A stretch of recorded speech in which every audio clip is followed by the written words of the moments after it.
जय मसीह की, praise the Lord. और आज मैं कोई वर्शिप नहीं सुना रही हूँ। आज एक बात है जो मैं आप लोगों से कहना चाहती हूँ। जैसे कि बाइबल हमें सिखाती है कि वचन में अड़े रहो, बने रहो, खड़े रहो। प्रार्थना करना मुश्किल नहीं है, कंटिन्यू करना मुश्किल है। रोज़ प्रार्थना करना, अपने टाइम को सेट करना, डेली प्रार्थना करना मुश्किल है। एक दिन तो कोई भी कर सकता है, 1 घंटा 2 घंटा कोई भी कर सकता है, इतना मैं जानती हूँ। लेकिन उस चीज़ को डेली डेली करना, यहाँ पे प्रॉब्लम आती है। तो इसलिए हमें बाइबल सिखाती है बने रहो। मैं ये आज जो बात कहने जा रही हूँ ना, ये मैं नए लोगों के लिए जो भी परमेश्वर के पास आता है तो वो तभी आता है जब उसके घर में कोई प्रॉब्लम होती है।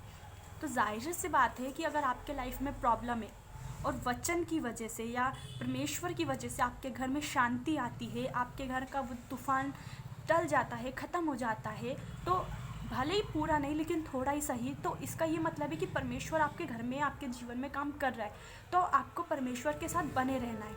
लेकिन अगर आप ये कर रहे हो कि आप जब बहुत मुसीबत में हो, जो बहुत परेशानी में हो, और वचन सुन के, परमेश्वर के बारे में जान के, उस समय उस दर्द के समय, उस परेशानी के समय अगर वचन से आपके घर में शांति आती है, सारी चीज़ें सॉल्व होती है, और आप उस समय को भूल के अन्य जगहों पर जाते हो और वापस से वो सारी चीज़ें करते हो जो पहले से करते हैं, तो मैं इतना बाइबल के अनुसार बोलती हूँ कि जो आप पे पहले जो आप कर रहे थे उससे ज़्यादा आप पे दंड किया गया होगी। कि आप वचन सुन के भी आपके घर में इतना मतलब शांति होगी, सब कुछ होने के बाद भी अगर आप परमेश्वर में नहीं चल रहे हो, एटलीस्ट ये तो मत करो ना कि आप अन्य जगह जाने लगो फिर से।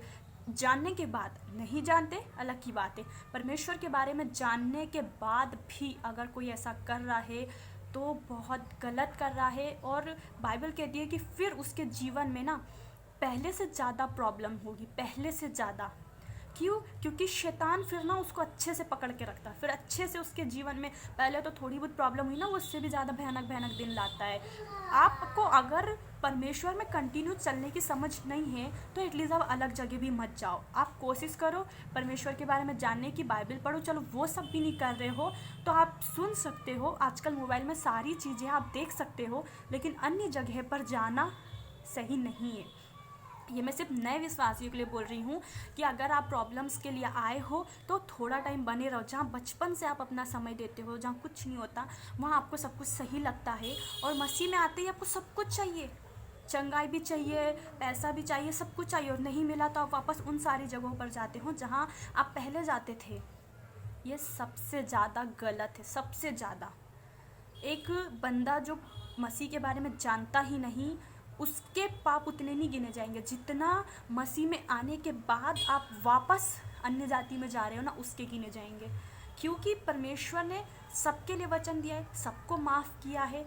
तो अब आप अगर परमेश्वर में आ गए हो तो आपको आगे बढ़ना है, वापस पीछे नहीं जाना है।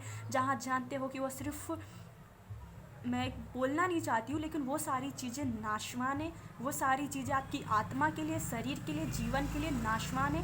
नर्क जाने के रास्ते और कुछ भी नहीं। स्वर्ग जाना है, अनंत जीवन होना, अच्छा जीवन होना, तो उसके लिए सिर्फ प्रभु यीशु मसीह ही है।